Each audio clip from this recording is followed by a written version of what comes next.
stigma ini kan power paling kuat ya. Karena ada stigma itu memunculkan diskriminasi dan kekerasan. Ya. Kekerasan ini tidak hanya kekerasan fisik loh ya. Kalau kamu misalnya gay, saya pukulin, nggak suka gitu ya. Tapi kan kekerasan banyak yang sifatnya verbal. Dan kekerasan verbal juga sangat menyakiti. Selain bentuk diskriminasi yang lain ya, sulit masuk pekerjaan gitu kan, tidak masuk ke sektor-sektor tertentu. Ini bicara tentang kekerasan gitu ya. Kekerasan bisa bentuknya verbal, bisa bentuknya fisik juga bisa ya Mbak. Dan tadi disebut juga oleh Mbak Endri kekerasan yang misalnya diterima ya, di tempat kerja gitu ya, mereka sulit gitu ya memperoleh pekerjaan gitu ya. Nah ini yang kemudian masuk dalam kategori kekerasan struktural. Gitu ya. I have a dream that one day there's another ingredient. Halo semua, kembali lagi di podcast Kanopi KSMPMI yang setelah sekian lama hilang akhirnya balik lagi nih guys. Di sini aku Adele bersama dengan Halo, aku Syidik. Nah, di sini kita akan jadi moderator selama episode Kanopi kali ini dan kita akan angkat tema ASEAN dan penerapan hak asasi manusia dalam isu LGBTIQ+. Nah, selain bakal ditemenin sama kita juga bakal kedatangan 2 dosen nih guys yang mungkin kalian juga udah kenal baik banget sama teman-teman. Nah, di sini ada Mbak Indri dan juga Mas Aska sebagai narasumber di Kanopi episode kali ini. Mungkin kita mulai dari perkenalan dulu aja kali ya. Mungkin teman-teman ada yang belum pernah dapat kebagian diajarin. Mungkin boleh dari Mbak Indri dulu untuk tolong memperkenalkan dirinya. Apa yang harus diceritain ya Adel nih? Mungkin Mbak nih gimana kegiatannya di Unpar atau di luar Unpar gitu? Oh oke. Nama lengkap saya Yulia Indrawati Sari, biasa dipanggil Indro. Beberapa kawan baik saya manggil saya Indro. Tadi saya bilang Indri kan ya? Intro Mbak. Oh Indro salah ya. Udah kebiasaan dipanggil Indro terus ya. Iya biasanya dipanggil Indri gitu ya. Saya dosen di Prodi Hubungan Internasional, mengajar beraneka ragam. Biasanya terkait dengan non-state actors ya. Saya ngajar English for International Relations, NGO, CSO, and Civil Society Empowerment, gender dalam hubungan internasional, agak pas ya sama topiknya ya, sama perbandingan politik dan ekonomi politik sumber daya. Di luar ini saya juga cukup aktif di NGO, salah satunya menjadi badan pengurus dan peneliti senior di Pusat Analisis Sosial di Bandung, AK3 ya. Dan konsultan inklusi. Ya, selanjutnya juga ada Mas Aska sebagai narasumber kedua. Ya, boleh memperkenalkan diri, Mas. Oke, terima kasih Sidik ya sama Adel sudah mengundang saya dan juga Indri ya ke podcast ini. Buat teman-teman yang belum kenal dengan saya Ignatius Loyola Adi Baskara. Biasanya dipanggil Mas Aska kalau di HI ya. Kebetulan saya di HI itu ngajar segala hal yang terkait dengan komunikasi media dan globalisasi gitu ya, termasuk dalam hal ini kekuatan jaringan gitu ya. Kemudian saya juga kebetulan ngajar untuk mata kuliah ASEAN gitu. Makanya ada hal-hal yang mungkin bisa gitu ya saya sampaikan gitu ya, mungkin bisa memberikan informasi tambahan gitulah buat teman-teman yang yang menyaksikan ya podcast ini, mendengarkan podcast ini, mudah-mudahan ya bisa nambah insight baru gitu ya. Saya sebelum ini banyak berkecimpung ya di dunia media gitu ya, sejak awal lulus dari perkuliahan gitu ya, saya banyak kerjanya banyak di industri media lebih dari 8 tahun. Lebih bawa Indri sih sebenarnya. Lebih tua maksud lo ini. Hanya klarifikasi. Iya, sempat di Jakarta Post gitu ya, dan kemudian juga sempat terakhir saya di tirto.id gitu ya. Kebanyakan meliput isu-isu yang terkait dengan human rights, politik, ekonomi gitu ya. Dan terakhir menempati jabatan sebagai manajer riset di tirto.id sebelum pindah ke Unpar tahun 2021. Itu aja, terima kasih. Wah, berarti keren-keren banget nih ya guys. Kita kedatangan narasumber itu yang sangat kompeten dan sangat keren-keren banget, Mas Aska sama Mbak Indri. Nah, sebenarnya beban Takut nih diri saya. enggak Mas, kita ngobrol santai aja ya. Jadi tadi perkenalannya udah selesai semua. Kita sebenarnya tuh udah gak sabar banget untuk ngebahas soal isu LGBTIQ+, karena sebenarnya kan isu ini juga bisa dibilang isu yang sangat hot, yang sangat panas khususnya kalau misalnya kita bahas di konteks Indonesia. Nah, jadi mungkin kita langsung ngebahas. Ya, kalau berbicara soal ASEAN ya, belakangan ini, sebulan lalu, kita itu telah mengadakan konferensi tingkat tinggi ya di Labuan Bajo. Dan beberapa hasil kesepakatannya itu mencakup ya perlindungan pekerja migran dan penanganan serta perlindungan korban perdagangan manusia. Dan yang perlu kita soroti juga adalah bahwa Pak Presiden kita, Pak Jokowi, sempat mengatakan bahwa di KTT ASEAN itu kesepakatannya itu perlu didasarkan pada kesepahaman negara anggota dalam pentingnya menjaga dan menegakkan nilai kemanusiaan gitu. Dan di sini pun ASEAN memiliki fokus yang people centered dan people oriented sebagai tuntutan dalam visi jangka panjang mereka istilahnya. Dan di sini pilar sosiokultural ASEAN pun secara spesifik menyatakan bahwa usaha penghilangan dan segala jenis kekerasan sosial dan akar permasalahannya itu menjadi suatu isu yang perlu diangkat juga ya. Namun setiap perjuangan ASEAN akan nilai kemanusiaan itu ada satu isu yang kerap terlupakan gitu, bahkan dikesampingkan gitu, yaitu perlindungan terhadap komunitas LGBT gitu. Dan aku ingin nanya aja gitu, kenapa diskursus mengenai LGBT secara umum dan pelaksanaan hak-hak mereka itu justru absen gitu dalam lingkungan sosial kita gitu, dan kenapa gitu hal itu terjadi? Mungkin bisa ke Mbak Indri dulu. Oh iya, yang hal gini ke aku dulu, nanti ASEAN aku kasih ke Aska ya, di ASEAN ya. Oke, makasih ya sekali lagi buat Kanopi gitu.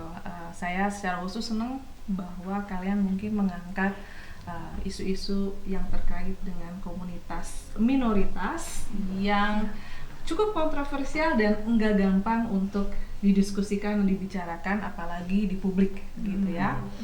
Menjawab pertanyaan Sidik tadi, kita mau nggak mau harus masuk ke dasar ya. Kita bicara soal identitas dan ekspresi gender dan seksualitas gitu ya.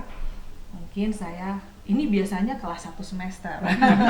Saya coba singkat 5 menit ya, harus 5 menit ya. Kita mengenal yang disebut gender itu, ekspresi gender itu ada yang biner dan non-biner gitu ya. Biner itu yang identitas gender sudah ditentukan gitu ya. Terus identitas gendernya sesuai dengan seksualitas atau jenis kelamin. Sering disebut juga cisgender. Jadi kita mengenalnya laki-laki dan perempuan. Laki-laki itu misalnya punya penis, perempuan punya payudara, vagina, dan rahim gitu ya. Kemudian kita punya, tapi ada juga ekspresi gender ya dan seksualitas yang kita sebut sebagai non-biner, yang tidak berada di atau tidak bisa ditentukan laki-laki dan perempuan, yang kita menyebutnya tadi LGBTIQ+ ya. Ada lesbian, gay, transgender, queer. Plusnya apa? Ada banyak ya, karena sekarang ekspresi gender itu mulai lebih bervariasi, mulai muncul ya. Kita mengenal androgini, panseksual, aseksual, dan lain-lain. Kalau ingin tahu lebih banyak soal itu, aku boleh iklan sedikit nggak? Boleh mengambil mata kuliah gender dalam hubungan internasional ya. Kita akan mengkaji soal gender dikaitkan dengan disiplin ilmu hubungan internasional. Nah, isunya di mana gitu? Isunya kan selama ini yang diakui ya, norma sosial dan norma agama. Ya. Dan kedua norma ini kan sudah saling menyatu, ya. Institusi agama itu menguatkan apa yang menjadi perspektif view kepercayaan masyarakat, yang kemudian menjadi kepercayaan masyarakat juga semakin menguatkan institusi agama. Mengenalnya tuh hanya yang cisgender, hanya yang biner tadi, laki-laki dan perempuan. Kalau laki-laki ya begini bentukannya, perempuan begini bentukannya. Kalau laki-laki harus suka sama perempuan, kalau perempuan harus suka sama laki-laki, gitu ya. Dan ini kan kemudian kalau kita membicarakan soal terkait dengan gender expression, kita ngomongnya adalah dikonstruksikannya apa, benar dan salah, gitu ya. Jadi kalau misalnya kemudian ada ekspresi gender dan seksualitas yang tidak sama gitu dengan laki-laki dan perempuan gitu ya, tadi transgender ya, atau queer umbrella terms-nya, atau gay, lesbian ya, androgyny dan lain-lain gitu ya. Kemudian dianggapnya apa? Dianggapnya itu salah kan konstruksinya ya, salah, tidak normal, kemudian disimbolkan di dalam masyarakat sebagai penyakit masyarakat, tidak normal, banyak judgement atau label yang mengikuti gitu di balik ekspresi gender non biner ini ya, tadi kan tidak bermoral, kotor, penyakit masyarakat, jijik gitu, salah, masuk neraka dan lain-lain gitu. Ini yang disebut stigma. Stigma ini kan power paling kuat ya. Karena ada stigma itu memunculkan diskriminasi dan kekerasan. Ya. Kekerasan ini tidak hanya kekerasan fisik loh ya. Kalau kamu misalnya gay, saya pukulin, nggak suka gitu ya. Tapi kan kekerasan banyak yang sifatnya verbal. Dan kekerasan verbal juga sangat menyakiti. Selain bentuk diskriminasi yang lain ya, sulit masuk pekerjaan gitu kan, tidak masuk ke sektor-sektor tertentu gitu kan, penerimaan di dalam masyarakat, jadi mereka tidak bisa menjadi dirinya sendiri. Ya, mungkin kalau kayak gitu sebenarnya seksualitas itu sebenarnya bisa dianggap sebagai lebih ke arah spektrum ya, karena kan kita nggak bisa mengkotak-kotakan sebenarnya kalau permasalahan seperti itu. Faktanya kan banyak orang yang tidak bisa masuk di dalam kotak yang tadi yang sudah dinormalisasi oleh institusi agama dan masyarakat, laki-laki dan perempuan. Faktanya banyak orang yang secara identitas atau nyaman menjadi dirinya sendiri, yang tidak masuk di dalam, yang mereka non biner, jadi bukan laki-laki bukan perempuan seperti yang dikonstruksikan di dalam masyarakat, gitu kan. Nah, jadi faktanya kan ada ya, faktanya ada gitu. Ya, dan ini mungkin yang kita sebut ada spektrum ekspresi gender yang itu adalah identitas mereka nyaman kalau begitu gitu. Mungkin Mas Aska mau menambahkan? Enggak sih, enggak dulu. Saya minder mau ngomong depan Mbak Indri. Jangan gitu. Itu kekasihan juga tuh pasti. Nah, kalau sebenarnya nambah sedikit aja ya. Tadi kan Mbak Indri bicara tentang kekerasan gitu ya. Kekerasan bisa bentuknya verbal, bisa bentuknya fisik juga bisa ya Mbak. Dan tadi disebut juga oleh Mbak Indri kekerasan yang misalnya diterima misalnya, di tempat kerja gitu ya. Mereka sulit gitu ya memperoleh pekerjaan gitu ya. Nah, ini yang kemudian masuk dalam kategori kekerasan struktural gitu ya. Karena adanya stigma tadi gitu ya, yang kemudian dikembangkan, bukan dikembangkan ya, yang terpelihara, dilanggengkan gitu ya, karena adanya norma-norma yang ada di dalam masyarakat, yang menurut masyarakat itu baik ya menurut mereka gitu ya. Ini yang kemudian membuat adanya kekerasan yang terus berulang secara struktur gitu ya. Ulang-ulang menerus karena sudah ada strukturnya, sudah terbentuk. Nah, itu kemudian menjadi cycle of violence ya. Lingkaran kekerasan yang sebenarnya kemudian memang kalau mau kekerasannya diberhentikan, itu yang harus diputus. Nah, sekarang bagaimana kemudian kekerasan struktural ini bisa diminimalisir sebenarnya. Itu aja sih nambahinnya Mbak Indri. Cakep. Pantunnya apa Mbak Indri? Jangan kasih pantun, aku kasih cireng aja. Panitia dapat cireng nggak sih? Ya, tadi kalau misalnya kita bicara soal isu kekerasan struktural ya, maksudnya kayak kalau dalam perspektif yang lebih luas lagi, perlakuan terhadap kelompok-kelompok minoritas gitu yang termasuk dalam spektrum LGBTQ+ ini pasti berbeda-beda kan ya. Kalau misalnya kita berbicara produk hukum gitu, misalnya di Indonesia, justru di Indonesia itu tidak ada produk hukum yang secara tegas mengatur gitu atau menolak gitu adanya keberadaan masyarakat minoritas ini gitu. Tetapi mungkin justru ada penolakan lah secara umum gitu di beberapa wilayah. Namun di konteks negara lain gitu, misalnya di Brunei Darussalam gitu, keberadaan masyarakat minoritas LGBTQ+ ini justru ditolak secara konstitusional gitu, dan bahkan diancam dengan hukuman mati gitu. Dan yang aku ingin highlight di sini tuh adalah perdebatan mengenai kekerasan terhadap komunitas LGBT ini apakah termasuk ke dalam kelalaian penjunjungan nilai kemanusiaan gitu, yang sebenarnya ASEAN pun sudah mengakui gitu ya dalam ASEAN Human Rights Declaration-nya gitu. Gini, kalau kita menempatkan kekerasan ini ya, yang kita bicara kekerasan struktural dan kemudian menempatkannya dalam spektrum yang lebih luas gitu ya. dalam kasus per kasus gitu ya, antar negara gitu ya, terutama kita bicara di sini masalahnya ASEAN. Kita perlu untuk melihat ya bagaimana ASEAN gitu ya, sejarah ASEAN dan bagaimana ASEAN itu kemudian terbentuk. Pertama gitu ya, ASEAN itu memiliki sejarah kekerasan gitu ya, antar negara, perang antar negara, dan sejarah kolonialisme yang cukup panjang. Gitu ya. Terutama kita bisa lihat ya, contohnya yang paling mudah adalah di Indonesia gitu ya. Berapa tahun kita dijajah oleh Belanda dan Jepang gitu ya.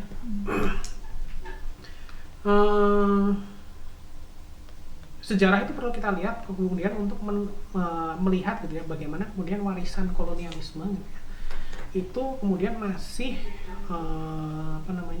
bisa dibilang masih hidup ya dalam tanda kutip dalam setiap tata kelola hukum di berbagai negara di ASEAN gitu ya. Tadi dikatakan juga ada yang melegalkan gitu ya,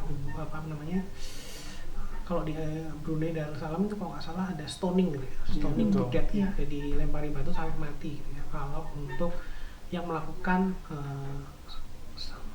hubungan seksual sama jenis gitu ya.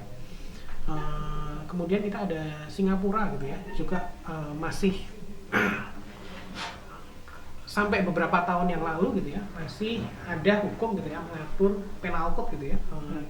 Penal code itu bahasa Indonesia apa, Mbak? Hukum pidana. Penal code itu hukum pidana yang mengatur bahwa hubungan sama jenis itu juga tidak boleh dilakukan di Singapura. Indonesia ada dinamika gitu ya. Ada kelompok gitu yang menginginkan, ada sebagian kelompok yang menginginkan di KUHP yang baru atau sudah ini belum ya, Bang? Saya lupa. Masih pembahasan ya, Pak? Masih ya, kayaknya masih statusnya secara pidana tidak disebutkan kan, tidak disebutkan soal tidak sekelir Brunei kan atau Malaysia bahwa ada hukuman untuk yang melakukan hubungan seks sama jenis ya.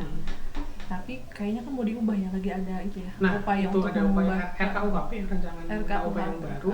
Nah, ada kelompok yang kemudian masih tetap ingin melanggengkan hukum yang mengatur ranah-ranah yang sangat personal ya, termasuk salah satunya adalah hubungan seksual entah itu sesama jenis atau tidak gitu ya. Nah, ini yang kemudian masih jadi perdebatan. Nah, yang perlu kita tahu dalam kita tuh sebenarnya mewarisi hukum gitu ya, yang sebagian besar kita warisi dari kolonialisme gitu ya. Kalau contohnya di Indonesia kan sebenarnya hukum kita itu banyak mewarisi pasal-pasal dari pemerintahan Belanda, Hindia Belanda pada waktu itu, dan salah satunya adalah melarang adanya sodomi gitu ya, hubungan sesama jenis gitu ya. Singapura juga seperti itu gitu ya. Itu satu hal ya, terkait bagaimana warisan kolonialisme itu mempengaruhi tata cara atau tata kelola hukum di berbagai negara gitu ya, di ASEAN gitu ya. Di sisi lain kita juga ada pengaruh-pengaruh dari agama-agama yang ada di kawasan ASEAN sendiri gitu ya. Kalau teman-teman, ini promosi ya, kalau teman-teman ngambil kelas ASEAN gitu ya, kalian akan melihat gitu ya bagaimana kemudian agama, sebagian besar agama di ASEAN ini terbagi menjadi 3 ya, Theravada Buddhism gitu ya, kemudian ada Islam gitu yang paling besar karena Indonesia yang memiliki penduduk besar, dan kemudian Katolik gitu ya, Kristen Katolik. Agama-agama ini bisa dibilang kan agama yang sifatnya konservatif gitu ya. Ada aturan-aturan yang jelas mengatur bagaimana hubungan antar manusia itu dikelola gitu ya. Dan ini kemudian ada clash gitu ya dengan adanya some sort of nggak tahu sekarang fourth awakening apa gelombang keberapa ya, Mbak, feminisme. Udah banyak sih. Iya, udah banyak lah intinya. Salah satunya adalah ini terkait dengan ekspresi seksualitas ya. Nah, ini yang kemudian memang ada dinamika gitu di situ, bahwa ada warisan-warisan gitu ya yang melekat gitu ya pada identitas masyarakat ASEAN secara keseluruhan gitu ya, termasuk nilai-nilai agama, norma-norma agama, dan tata kelola hukum. Dan itu yang kemudian sekarang kita lihat dinamikanya mulai ada ada naik, ada turun gitu ya, tapi ya masih banyak yang sebenarnya bisa dikembangkan. Itu aja sih. Menarik. Boleh nambahin atau kamu mau? Oh iya, boleh, Mbak. Boleh banget buat Mbak Indri kamu semua nambahin. Gitu. Dikit Jangan ragu-ragu, Mbak. dikit aja. Iya, pertanyaannya tadi menarik ya. Kalau misalnya terjadi kekerasan, apakah ada pengabaian HAM ya? Iya. Kita kan ngomong secara normatif ya. Kalau secara normatif kan HAM itu harus melindungi kelompok yang relasi kuasanya paling lemah, yang sulit atau tidak bisa membela dirinya sendiri, gitu kan. Dan tadi saya setuju banget dengan Dik Aska ya. Aska bilang ini udah kekerasan struktural dan sistemik kan, gitu. Jadi kelompok-kelompok LGBTQ+ ini kan termasuk kelompok yang sangat sulit membela dirinya sendiri ya. Jadi harusnya ini gini, kita boleh nggak setuju ya, betul salahnya, karena ini kan sangat sulit ya, kita harus begini gitu ya. Kita boleh nggak setuju, tapi menurut saya norma yang harusnya standar adalah bagaimana kita menghargai perbedaan ya, bagaimana kita tidak melakukan kekerasan terhadap kelompok-kelompok yang sulit membela dirinya sendiri atau memberikan perlindungan termasuk kepada kelompok LGBTIQ+ ini ya, gitu. Tapi memang tadi yang kata kunci dari Mas Aska, dinamis ya. Kalau kita ngomong ASEAN kan kita harus melihat antar negara ASEAN. Pandangan ya, tadi legalitasnya, legalitas tadi ya, misalnya diturunkan hubungan seksual antar sesama jenis misalnya ya. Dalam hukum, termasuk juga penerimaannya kan beda-beda ya. Tadi misalnya kalau dari riset-riset Brunei, tadi Mas Aska juga bilang ya, Brunei pidana kan, bisa sampai death penalty. Lebih ke syariah mungkin. Syariah ya, gitu, syariah law-nya gitu kan. Terus Myanmar juga kan, Myanmar bisa masuk penjara. Singapura juga sebetulnya masih legal ya. Masih Singapura tuh sekarang ada ini Mbak. Ada apa? Apa namanya, masih ada hukumnya gitu ya, yang bahwa hubungan sesama jenis itu nggak boleh ya, masih ada seksual. hukumannya. Cuman update terakhir itu adalah lagi diajukan banding gitu ya, untuk hukum itu dihapus karena dalam beberapa tahun terakhir juga sebenarnya hukum itu nggak efektif, bukan dijalankan ya, tidak dijalankan, tidak aktif gitu. Jadi sudah ada perubahan juga di sini, ada pergeseran ya? gitu ya. Betul. Malaysia ya juga bisa sampai pidana ya, masih ketat banget, bisa sampai 20 tahun gitu ya. Indonesia tadi agak abu-abu gitu ya, abu-abu kecuali provinsi yang menganut syariah ya, seperti Aceh gitu ya, itu sangat ketat. Terus kemudian kita tahu bahwa tapi ada juga negara-negara yang sudah cukup inklusif atau terbuka ya, Vietnam sama Thailand kan itu legal. Nah, Filipina, Laos sama Kambodia itu mereka tidak secara eksplisit legal seperti Vietnam, Thailand, tapi mereka juga tidak ada hukuman. Betul, gitu tidak seketat itu. Yang jadi betul, cukup terbuka. Terus beberapa riset tadi ada yang namanya Pew Research Centers itu bilang itu kan dari sisi legal ya, dari sisi toleransi katanya Mas Aska Indonesia paling rendah survei 2019 terhadap LGBTQ+ ya, hanya 9% yang bisa menerima. Itu paling rendah dari seluruh negara ASEAN. Filipina yang paling gay friendly country ya menurut riset itu. Tapi ini tahun 2013.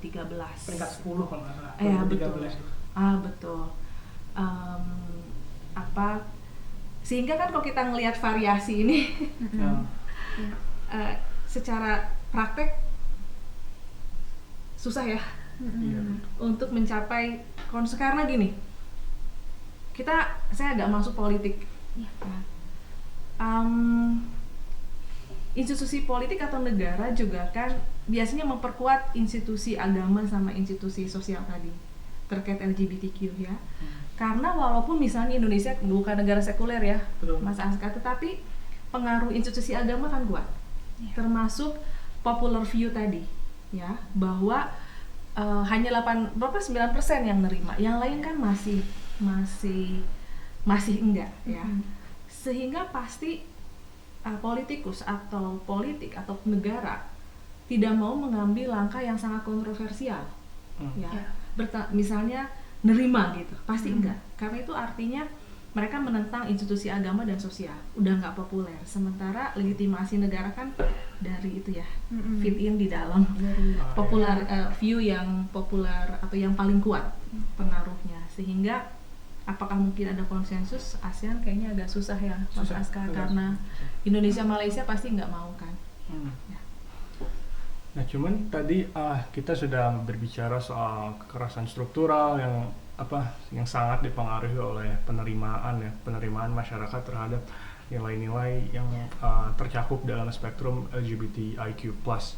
Dan di sini aku kira ada semacam anomali ya, karena kalau misalnya kita berbicara soal nilai dan penyebaran nilai atau diseminasi nilai, aku kira bahwa bagi suatu masyarakat untuk bisa menerima suatu nilai itu perlu adanya paparan terhadap nilai itu ya, atau exposure gitu yang tinggi gitu terhadap nilai tersebut gitu. Dan berdasarkan paparan Mbak Indri tadi, justru gimana ya, pertama kita perlu bicara dulu soal hak-hak LGBTIQ+ ya. Dan aku kira ini sangat identik dengan nilai-nilai kebebasan, nilai-nilai demokrasi dan sebagainya gitu. Dan yang menjadi anomali itu adalah bahwa tadi berdasarkan paparan Mbak Indri Dan Mas Aska. dan Mas Aska juga bahwa Vietnam dan Laos ya tadi yang justru itu mereka gimana ya, kedua negara itu bisa dibilang pelaksanaan demokrasinya patut dipertanyakan ya. Cuman di sisi lain mereka tuh justru menjadi lebih terbuka terhadap terhadap keberadaan dan ekspresi nilai-nilai LGBTIQ+. Dan aku kira ada sesuatu yang missing gitu, ada mismatch di sini. Mungkin gimana tanggapan Mbak Indri atau Mas Aska? Kalau yang susah pertanyaan saya kasih ke Mas Aska. Kalau kita harus menyingkirkan asumsi ya, saya bilangnya asumsi bahwa kalau negara demokrasi sudah pasti praktek kebebasan berpendapat itu baik. Belum tentu juga gitu ya. Ada banyak sebenarnya indikator yang kita bisa pakai untuk menilai gitu ya, apakah demokrasi itu berjalan dengan baik enggak gitu ya di suatu negara. Maksudnya apakah negara yang menerapkan demokrasi sama yang tidak belum tentu yang menerapkan demokrasi itu lebih baik daripada yang tidak menerapkan demokrasi. Itu maksud saya ralat ya pemerintah. Nah ini yang kemudian perlu kita lihat ya, bahkan dalam negara demokrasi pun ada indeks-indeks yang bisa kita lihat seberapa jauh misalnya kebebasan berpendapat gitu ya, hak-hak itu bisa dipenuhi gitu ya. Bahkan di negara demokrasi ada peringkat-peringkatnya juga gitu ya. Jadi asumsi bahwa negara demokrasi itu pasti bagus gitu ya dalam pemenuhan hak-hak masyarakatnya itu perlu bukan disingkirkan ya, tapi perlu kita manage gitu ya. Jangan sampai asumsi itu jangan sampai kita jatuh pada asumsi itu dalam pemikiran kita gitu ya. Kalau di dalam kita ngomongnya dalam konteks ASEAN gitu ya. Di ASEAN sendiri sebenarnya negara-negara yang justru kita bisa lihat beragam gitu ya penerimaannya di negara-negara bahkan dengan sistem pemerintahan yang berbeda gitu ya. Tadi yang paling ramah salah satu contohnya adalah Filipina gitu ya mungkin ya. Tapi di sisi lain kita bisa lihat di dalam Filipina sendiri gitu ya, Gereja Katolik itu masih memiliki pengaruh yang sangat kuat gitu ya. Masih ada oposisi yang cukup kuat gitu ya terkait dengan hak LGBTIQ+ gitu ya di Filipina gitu ya. Di sisi lain kita bisa lihat juga Vietnam gitu ya, tadi dibilang juga Vietnam itu menjadi salah satu negara yang sepemahaman saya adalah yang paling progresif gitu ya di dalam konteks hak LGBTIQ gitu ya.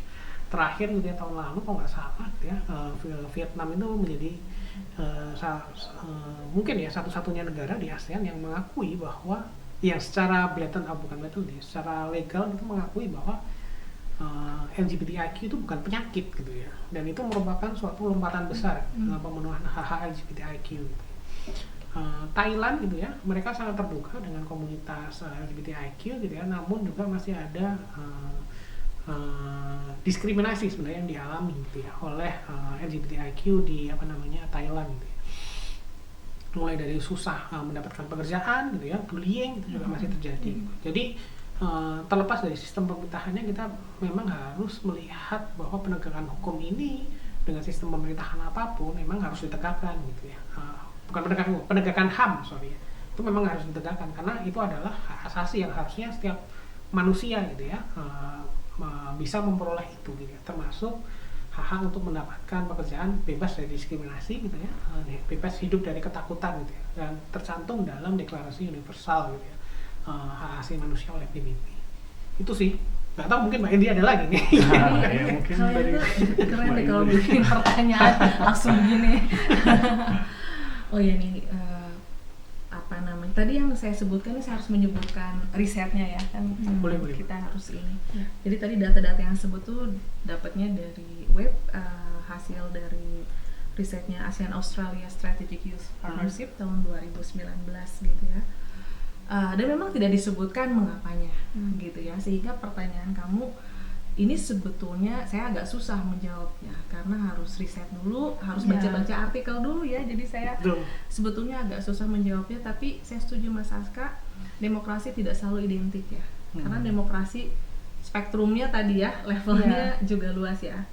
Mungkin kita prosedural pemilu udah gitu ya, tapi substantif institusi, bagaimana kita menghargai perbedaan, kita bisa berdialog, berdebat secara konstruktif, itu bisa jadi enggak gitu ya, itu satu hal gitu.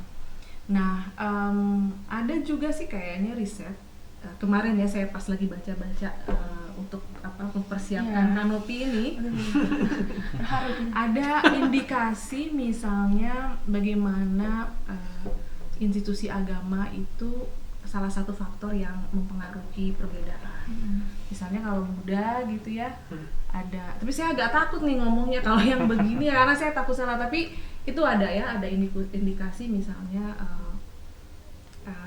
kalau yang Buddha dia lebih inklusif terhadap kelompok-kelompok gender non-biner gitu ya. Tetapi mengapa dan bagaimananya, saya kurang ini saya kayaknya harus baca banyak ya. Tapi ini bagus buat tim dari Kanopi dan kelompok KSMI untuk bisa berdiskusi nanti ya. Starting point ya, Mbak, ya? Betul.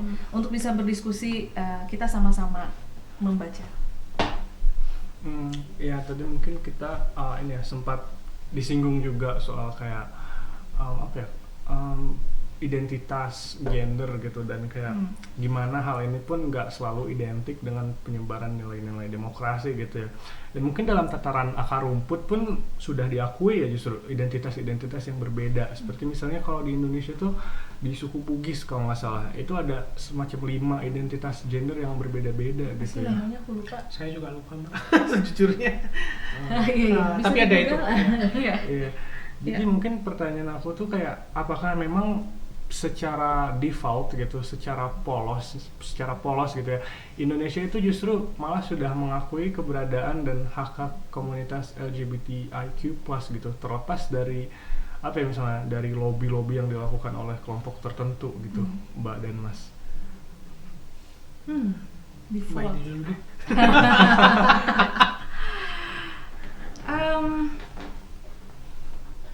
Tentu kita ada ini ya, tradisi-tradisi kan. Kalau kita ngomong masyarakat, kita nggak ngomong satu ya.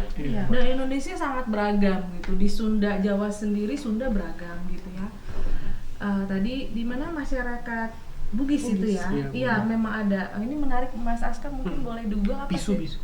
Bukan, ada kayaknya namanya bukan itu. Bukan ya, Bisu ya? bukan kayaknya. Bugis ya Mbak ya? Iya, itu memang mereka mengakui yang gender non-biner ya di dalam tradisi oral ya. Oral tuh tradisi budaya yang sifatnya lisan gitu. Oh iya, bisu ya namanya. Iya betul ya. Bisu ya, Setian Double itu sudah ada gitu. Apa yang Ponorogo juga ya? Ada juga. Iya. Namanya Reog ya. Reog. Sudah ada. Ini dalam tradisi oral, tradisi lisan, budaya di beberapa komunitas gitu ya. Tapi kita kan ngomongnya lebih sisinya case by case ya, kasus ya.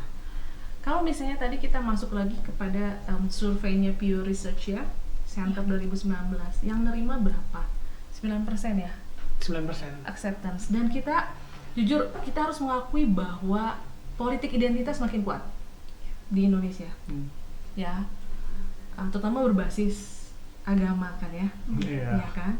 Sehingga kemudian yang menjadi norma yang umum ya, norma umum itu yang tadi yang diyakini oleh masyarakat, sebagian besar masyarakat Indonesia tentang LGBTIQ itu kan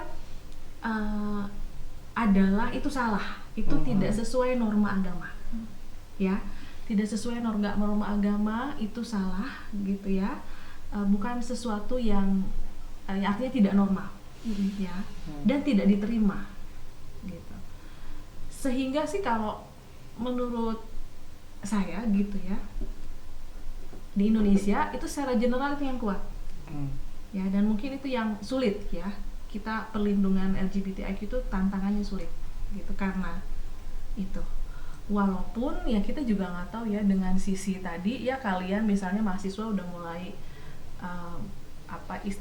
istilahnya lebih inklusif, banyak sekali gerakan-gerakan yang berusaha yang mempromosikan nilai-nilai inklusivitas dalam pengertian tadi. Bisa jadi ini bukan benar salah, tapi yang paling utama adalah perlindungan dan tidak boleh ada kekerasan terhadap kelompok minoritas, termasuk di sini adalah LGBTIQ+ ya.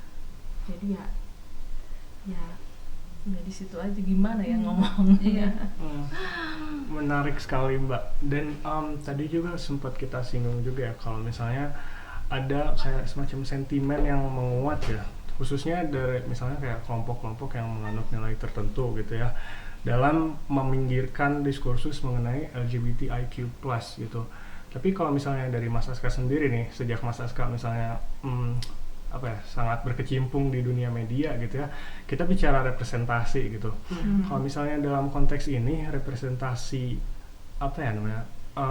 ekspresi gender gitu dan seksualitas itu, aku kira yang seingat aku ya, misalnya kayak misalnya pada tahun 90-an akhir gitu, maksudnya aku dengar aja gitu, bukan ingat beneran, kayak pada tahun 90-an akhir, 2000-an awal gitu, ekspresi-ekspresi gender yang lebih luas itu justru lebih tampak gitu ya di media-media gitu, dan di kayak misalnya acara televisi gitu, mungkin ketimbang sekarang gitu yang lebih termarginalkan gitu. Di Indonesia? Di konteks domestik. Media Dan ini ya. semacam fenomena yang unik gitu. Apakah misalnya Mas ada tanggapan gitu soal itu? Ini terkait media ya berarti ya pertanyaannya.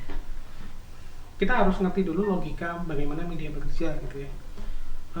Ada dua perdebatan gitu lah. Intinya adalah apakah media itu, isu yang diangkat media itu merupakan cerminan dari apa yang terjadi di masyarakat, atau point of view yang kedua adalah apakah kemudian media yang menciptakan gitu ya situasi yang ada di masyarakat gitu ya, dengan isu-isu yang diangkat.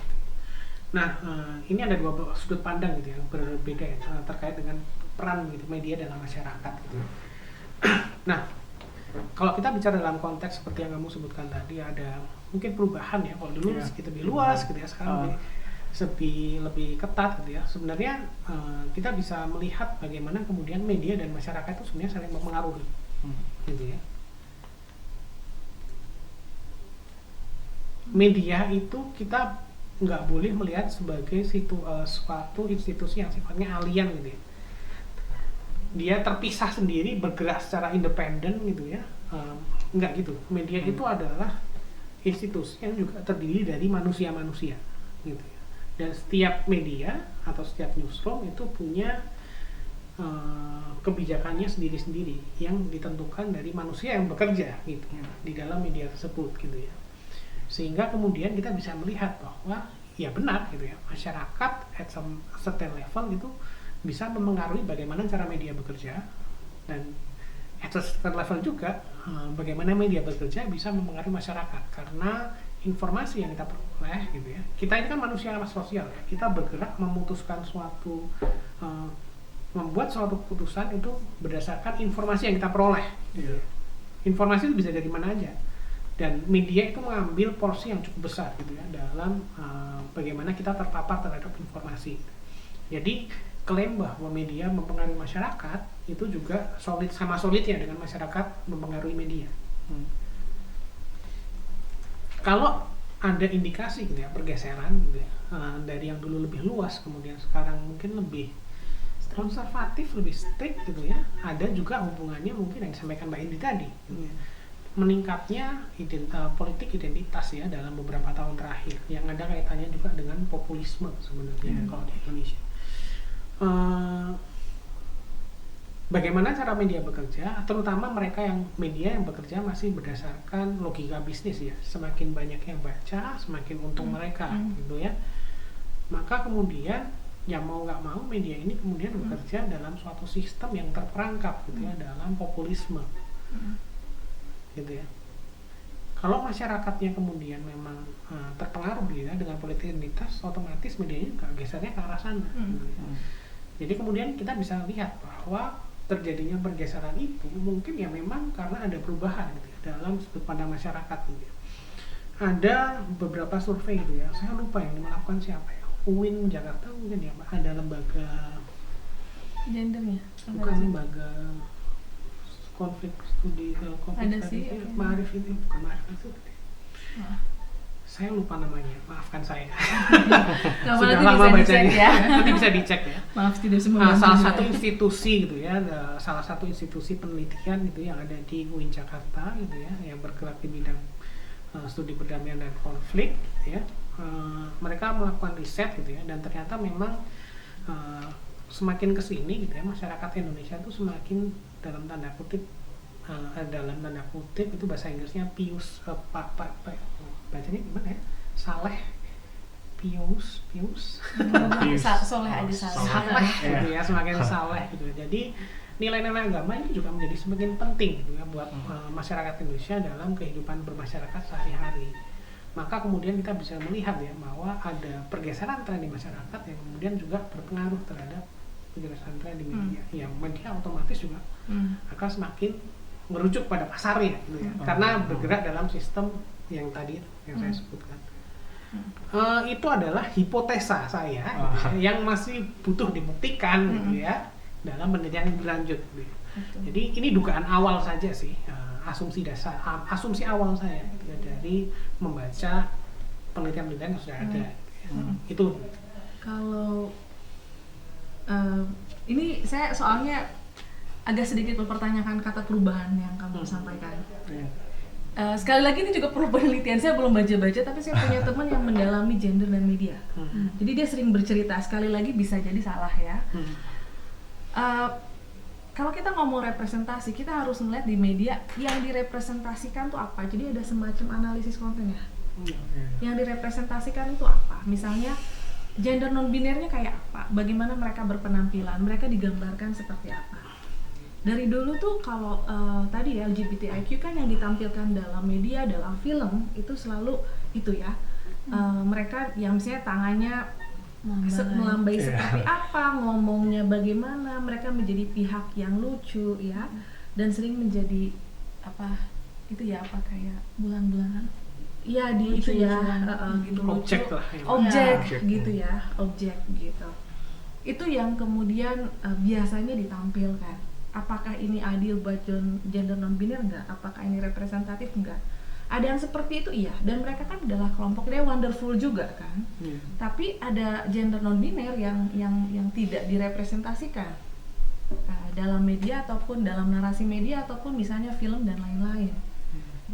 Sebetulnya gitu, kalau kita melihat film-filmnya Dinata, dia sebetulnya kayak arisan apa? Dia mencoba menampilkan representasi gender non-biner yang lain, yang berbeda dengan stereotip yang ada gitu ya. Jadi kalau kita ngomong representasi, kita juga harus hati-hati ya. Kita harus ngelihat lebih dalam yang ditampil itu yang kayak apa sih. Ya ya. Jadi kata representasi itu we have to be really careful and cautious. Sedikit nambahin juga, sebenarnya ini ya, tadi kan sebenarnya pernyataan yang Sidik sampaikan itu juga berangkatnya sebenarnya dari asumsi kan, ya, pengamatan gitu ya. Tapi kalau kita lihat-lihat sebenarnya juga di era modern ini sebenarnya justru media-media yang progresif itu juga mulai bermunculan gitu ya. Di selain media-media yang sudah established gitu ya, media mainstream ya, media arus utama yang sudah udah lama gitu ya. Model-model media seperti Magdalene gitu ya, atau Magdalene. Project Multatuli, Atau influencer kayak Kalis Mardiasi. betul, Kalis Mas Mardiasi Kalis, gitu ya. ya, orang NU ya Mbak ya. NU. Itu merupakan bisa dibilang juga kan sebenarnya sebagai representasi bahwa media itu tidak sehomogen yang kita bayangkan sebenarnya. Jadi ya mungkin memang perlu ada penelitian lebih lanjut ya mengenai apakah kemudian dengan kemunculan media alternatif ini membuktikan bahwa sebenarnya media-media Indonesia itu tidak sekonservatif itu mungkin ya. Tapi perlu kita lihat juga sebenarnya berapa pangsa pasarnya dari media-media tersebut gitu ya, seberapa jauh jangkauan gitu ya konten mereka gitu ya terhadap masyarakat Indonesia. Itu yang mungkin kita perlu penelitian lebih lanjut ya, karena kan kita bicara media, kita bicara reach gitu ya. Apakah kemudian sebanding gitu ya media alternatif yang baru yang sifatnya progresif ini dengan media-media mainstream yang sifatnya konservatif gitu ya. Ya nggak salah juga sih media mainstream konservatif ya, karena mereka kan punya value-nya sendiri ya. Misalnya saya sebut saja kayak Republika, dia punya stand khususnya sendiri bagaimana sikapnya terhadap Islam gitu ya. Nah, tentu saja akan sangat berbeda gitu ya dengan media lain, tapi sejauh mana pengaruhnya gitu ya harus bisa dilihat lebih detail lagi. Apakah kemudian seberapa banyak artikel yang mereka keluarkan terkait representasi harus dibandingkan gitu ya. Yang itu yang belum ada sih, saya juga belum lihat penelitiannya sampai sekarang. Oke, jadi pembahasan kita sini sebenarnya informatif banget ya, karena mungkin kalau misalnya aku bisa sedikit kasih kesimpulan sampai saat ini tuh, tadi kita udah sempat ngomongin juga kalau misalnya kita melihat ada anomali dari negara-negara seperti misalnya tadi ngomongin Vietnam dan juga Laos yang sebenarnya kalau misalnya kita lihat nilai demokratiknya itu sebenarnya bisa dibilang cukup kurang, tapi mereka udah mulai menerima LGBTIQ+. Dan tadi mungkin kita juga sempat ngebahas gimana sebenarnya kalau misalnya penegakan HAM itu tetap harus dilaksanakan, karena ya balik lagi kita udah mempunyai satu deklarasi, yaitu Deklarasi Universal HAM dari PBB. Dan tadi sempat menyinggung informasi yang menarik juga, karena sebenarnya budaya Indonesia itu dari awal juga udah ada pengakuan sendiri, contohnya dari suku Bugis dan 5 jenis seksualitas yang dimiliki dari suku tersebut. Nah, tadi juga sempat ngebahas juga soal representasi media yang sebenarnya kalau kita lihat itu kan mengalami perubahan dari tahun 1990-an sampai 2000. Itu mereka lebih terbuka, lebih fluid kesannya, dan sekarang mengalami perubahan karena sekarang lebih konservatif lagi dalam framing soal kaum LGBTIQ di media. Dan sebenarnya dari situ sendiri kita bisa melihat kenapa terjadi perubahan, karena ada fenomena soal populisme atau politik identitas yang ketika kita menggunakan logika bisnis tadi sebenarnya itu merupakan sebuah hal yang rasional, karena ketika kita ngomongin bisnis dan media, ketika media makin banyak dibaca sama masyarakat, semakin untung, jadi akan lebih memprioritaskan soal politik identitas itu. Nah, tapi mungkin di sini kita bakal nyinggung balik lagi soal ASEAN yang tadi kita udah bahas di awal. Ketika kita ngebahas soal isu LGBT dan kaitannya dengan pilar sosial dan kultural tadi, kira-kira apakah isu LGBT ini memang udah di luar yurisdiksi dari ASEAN, atau mungkin sebenarnya tetap ada potensi untuk perubahan yang lebih baik lagi? Mas Aska, ahli ASEAN.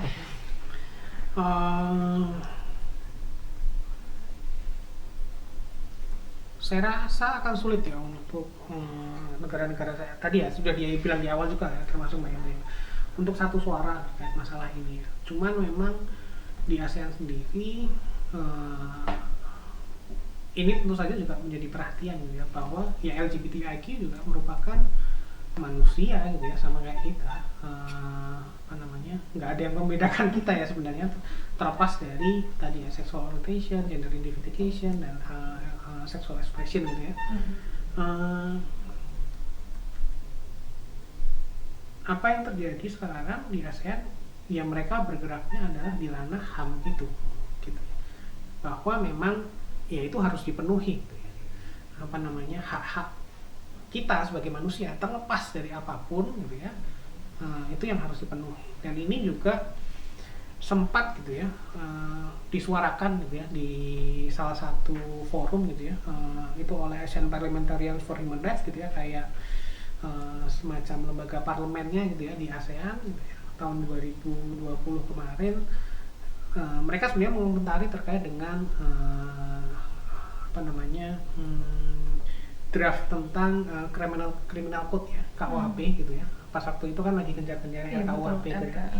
Salah satunya adalah yang mengatur tentang seksualitas yang di ranah paling private itu sendiri, termasuk karena ada lobby-lobby gitu ya dari kelompok tertentu terkait dengan homoseksualitas gitu ya. Nah,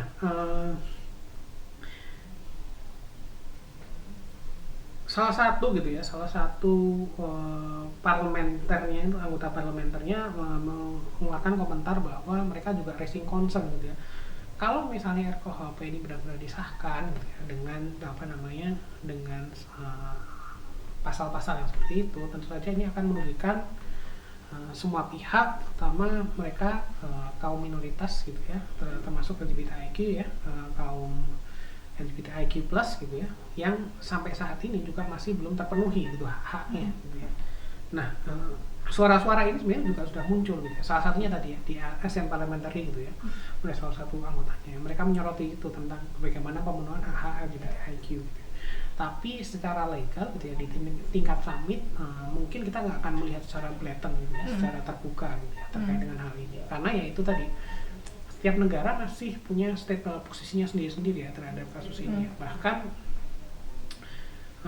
sempat ada terkait apa ya, ASEAN itu sempat mengeluarkan ya, ini ya, sempat ada voting gitu ya di negara-negara Asia Tenggara gitu ya, terkait dengan establishment of UN Independent Expert ya untuk perlindungan terhadap kekerasan dan diskriminasi berdasarkan sexual orientation dan gender identity. Kan ada vote ya di situ di ASEAN gitu. Nah itu aja yang vote untuk yes aja itu ada 4 negara, yang vote untuk no juga ada 4 negara, yang abstain ada 2. Jadi memang kelihatan sekali bahwa posisi negara-negara ini sangat beragam gitu, terhadap bagaimana mereka memandang LGBTIQ. Meskipun ya tetap ada suara-suara gitu ya di dalam ASEAN bahwa ini harus menjadi perhatian karena di beberapa kasus ini bisa membuat posisi LGBTIQ yang sudah vulnerable gitu ya menjadi semakin rawan ya, vulnerable itu menjadi semakin rentan lagi gitu ya. Itu sih kalau sejauh pemahaman saya. Mungkin saya ada yang kurang, ada yang salah juga. Kayaknya udah oke. Gimana Mbak? Iya ya sama sih kayak kita kan kalau normatifnya begini ya, tetapi tadi kita ngelihat bahwa dari sisi legalitas ya perbedaan, dari sisi penerimaan berbeda gitu. Secara praktek dan tadi kita melihat bahwa politik itu kan sangat erat kaitannya dengan tadi kan ya tadi popular view, tapi juga sangat terkait dengan view dari kelompok-kelompok kuat, dan institusi agama kan sangat mempengaruhi politik ya. Indonesia saya pikir masih panjang, enggak lah dia pasti Malaysia, Brunei ya, sehingga aku suka banget tadi katanya Mas Aska, nggak mungkin belatan, nggak mungkin ada konsensus ya terkait itu, nggak ada ya, nggak akan ada kesepakatan juga, nggak akan ada gitu. Apakah mungkin ada perubahan, itu tergantung dari lobby. Kalau susah kan sebenarnya yang dilakukan sebetulnya harusnya adalah diplomasi di luar jalur formal, di luar summit kan. Track 2 ya, masih ingat nggak? Track 2 ya, lobby dan movement, dua hal ya. Lobby dan movement yang akan mempengaruhi ya. Movement agak sulit karena popular view-nya nggak, sulit untuk mendapatkan, sulit bahwa soal-soal ini bisa menjadi gerakan lintas kelas ya, gerakan yang juga melibatkan gender, misalnya biner dan segala macam. Di Indonesia masih sulit karena tadi cuma 9% kan tadi ya yang menerima gitu. Sekali lagi tergantung lobby, tapi rasanya dalam jangka panjang mungkin masih susah, perjalanannya masih panjang ya, masih tantangannya panjang. masih berat. Wah, menarik sekali ya Mas Mbak. Jadi kalau aku bisa wrap up atau kayak simpulkan gitu ya, jadi perlindungan terhadap kelompok minoritas dalam hal ini adalah pada konteks kelompok LGBTIQ+ itu perlu diperhatikan ya, terlepas dari moralitas atau seberapa kontroversial pembahasannya gitu, karena hal ini mencakup hak-hak dasar gitu ya, hak-hak hidup yang perlu dipenuhi gitu, dan hal ini bersifat universal juga gitu. Dan dialog yang kondusif dan konstruktif gitu merupakan salah satu upaya terwujudnya hal tersebut gitu ya. Cuman permasalahannya itu adalah bagaimana faktor-faktor domestik gitu seperti perbedaan norma sosial dan kaitannya gitu yang erat dengan politik seperti institusi keagamaan itu dapat menghambat langkah progresif gitu akibat konsekuensinya dari popularitas yang menurun atau yang sengaja dipinggirkan gitu mengenai mengenai diskursus tentang LGBTIQ+ ini gitu. Dan sebenarnya kalau kita telisik lagi, keberagaman identitas pun sudah ditemukan justru ya di level akar rumput gitu, seperti yang tadi sudah aku sebutkan gitu di masyarakat Bugis gitu. Seperti tradisi lokal baik secara fisik maupun tradisi oral gitu, tradisi bicara gitu, dan cara hidup masyarakat tersebut gitu. Tetapi hal tersebut kembali lagi ya dihalangi oleh nilai-nilai sosial dan norma yang secara sengaja dilanggengkan, mendapatkan tantangan gitu. Dan kalau misalnya kita bicara soal popularitas gitu dan representasi gitu, sebenarnya representasi ini pun menjadi suatu hal yang perlu dipertanyakan juga ya, karena yang direpresentasikan terlepas dari seberapa populernya konten media tersebut, hal itu pasti lekat dengan yang namanya bias dan stereotip ya. Jadi yang perlu menjadi pertanyaan itu apakah memang bias dan stereotip ini sentimennya itu bagaimana gitu. Dan justru muncul pertanyaan baru lagi gitu, apakah penolakan terhadap komunitas LGBTIQ+ itu justru didasarkan oleh bias dan stereotip yang muncul di media, atau justru apakah hal ini justru mereka itu takut, jadi kayak mereka itu takut dengan bias dan stereotipnya gitu, dan bukan identitasnya secara keseluruhan gitu. Dan ini sebenarnya hal yang pengen aku tanyakan gitu ya, namun sayangnya kita sudah berada di penghujung acara ya. Iya, bener banget. Walaupun ini sebenarnya informatif banget dan masih bisa digali lebih lanjut lagi, tapi sayang banget waktu kita udah habis gitu. Sebelumnya kita makasih banyak ke Mbak Indri sama Mas Aska. Hari ini diskusinya sangat informatif dan sangat seru. Tapi gitulah, waktunya sudah habis, sayang sekali. Jadi sama-sama, makasih ya. Terima kasih. Sama-sama, makasih. Terima Iya. kasih Mbak Indri. Semoga Intinya sih ya sebenarnya masih banyak sebenarnya hal yang bisa digali gitu ya, dari LGBTIQ ini. Banyak penelitian yang belum dilakukan ya. Tadi kita dengar sama-sama ya, Indri juga menegaskan itu. Jadi kalau teman-teman tertarik gitu ya, mungkin bisa ambil kelas gender gitu ya, untuk menggali lebih dalam dengan Mbak Indri. Oke? mungkin habis ini anak-anak udah tertarik banget nih untuk ikut kelas gender atau mungkin kelas ASEAN dari Mas Aska. iya dong, ASEAN juga Mas Iya. Aska. Kelas gender aja. Mungkin semester depan nih nanti kelasnya bakal rame banget nih sampai buka di SP. Kurang tahu ya gimana caranya. Aduh, jangan buka di SP. Masih pengen libur ya, Mbak. Bisa penelitian. Ya. Bisa ke lapangan cuma pada saat kalian semua libur. Wah, kalian libur, kita nggak libur gitu masalahnya. Ya, mungkin dari kita segitu aja. Makasih banget teman-teman buat udah nonton kita sampai akhir. Dari kita pamit undur diri dan sampai jumpa untuk kanopi selanjutnya. Makasih. Terima kasih. Thank you, terima kasih ya udah diundang juga. Dadah. Terima kasih Mbak. I have a dream that one day liberalism is another ingredient